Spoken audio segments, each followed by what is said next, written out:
Hello, Hervé. Hola, we're in Finland and this is the University of Oulu. I'm Larissa. I'm Esther. and I'm Ishmael. In this video, we are going to present to you a short lesson on teachers' pedagogical skills to enhance collaborative learning among students. At the end of the video, we expect you to know what teachers' pedagogical skills are. And also, we expect audience to be able to name some of the skills that teachers need to be able to enhance collaborative learning among students. Also, you will be aware of some challenges the teachers face in this topic.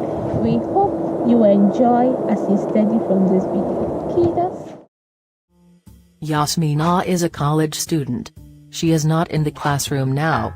As you can see, she has no problems communicating with her friends in person or by social media. Now Yasmina is in the classroom, but something different happens.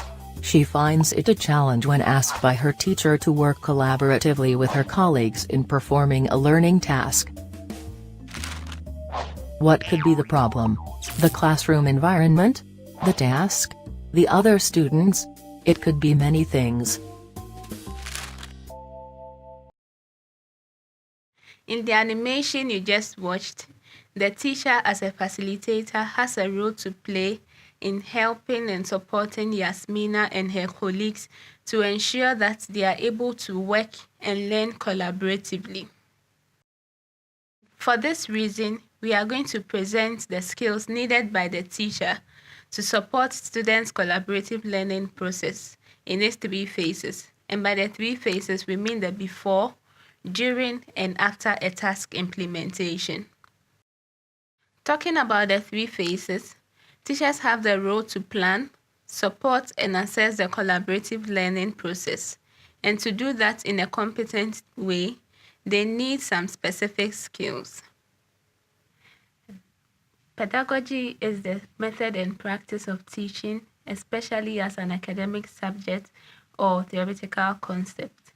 And in the context of collaborative learning, teachers' pedagogical skills have to do with the requisite knowledge and expertise that teachers are expected to have to be able to impact or enhance students' collaborative learning process. And now, having an idea of what is meant by teachers' pedagogical skills, we will then proceed to the required skills that are needed. We begin with the first phase, which we have also termed the before or planning phase. This part considers what is done by the teacher prior to the actual execution of a collaborative learning task or activity. And it is worth noting that if this phase is effectively done by the teacher, there's a very high possibility or probability that the other phases will be much successful. In this phase, teachers require skills in 1, the formulation of the task, and 2, scripting of the collaborative task. But for this video, we are going to focus more on the formulation of the task. With the formulation of the task, the teacher should be able to have skills to be able to formulate the task or plan the task in such a way that it is complex and challenging enough, so that not one student cannot just decide to sit and do all the work alone or solve the problem or the activity on his or her own. 2, the task should be valuable to the students. And in this sense, we mean that it should be related to the learning content, and students should be able to relate or connect with prior knowledge.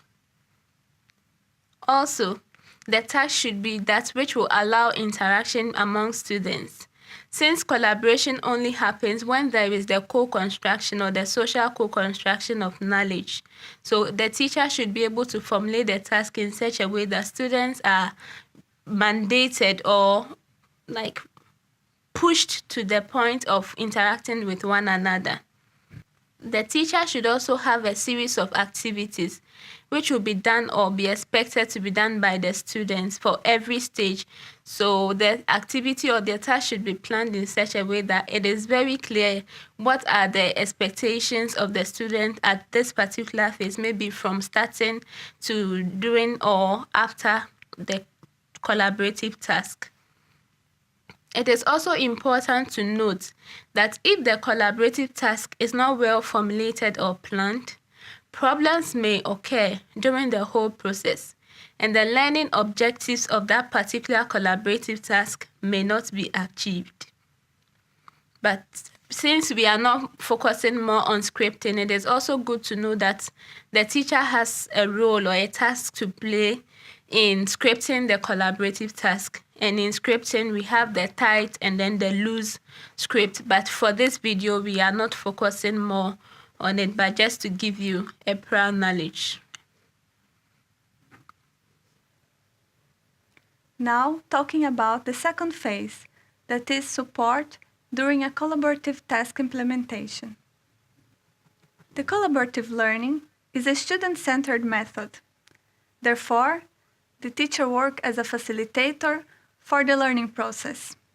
One of the methods used for that is the scaffolding. When using this method, the teacher's role is to guide the students through their advances on their zone of proximal development and to contribute on their greater independence.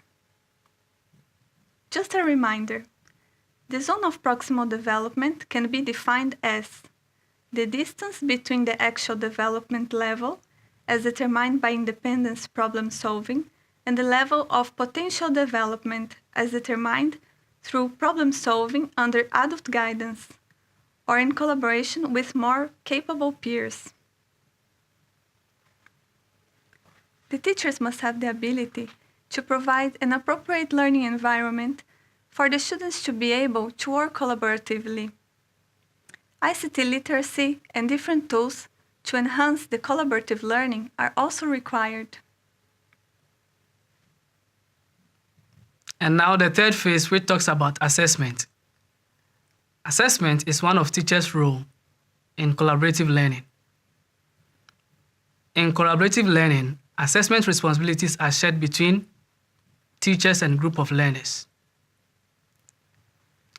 In collaborative learning, assessment is done on both the process, which is the formative, and the outcome, which is the summative.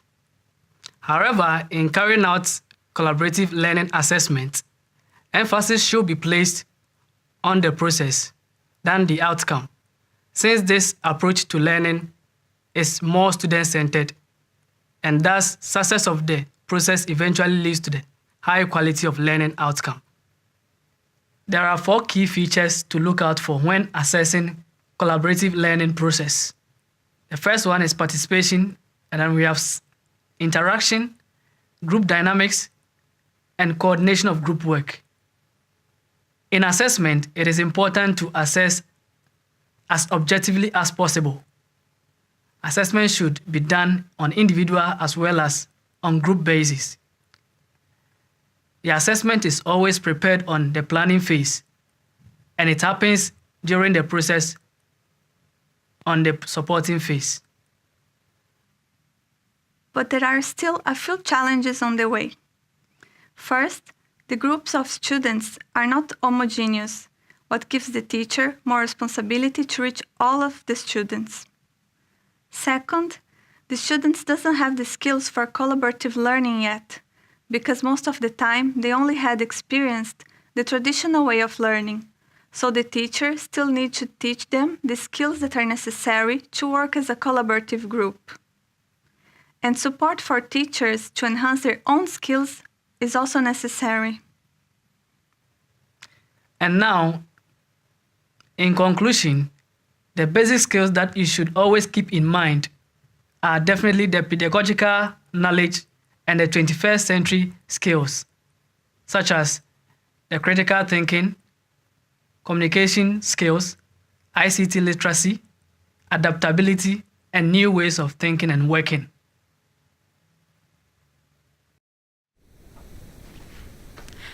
As you can see, guys, it's really cold here in Olu, but we still managed to come out with this video. We hope you enjoyed watching it, but more importantly, learned something from the video. Thank you. Obrigada. Kitos.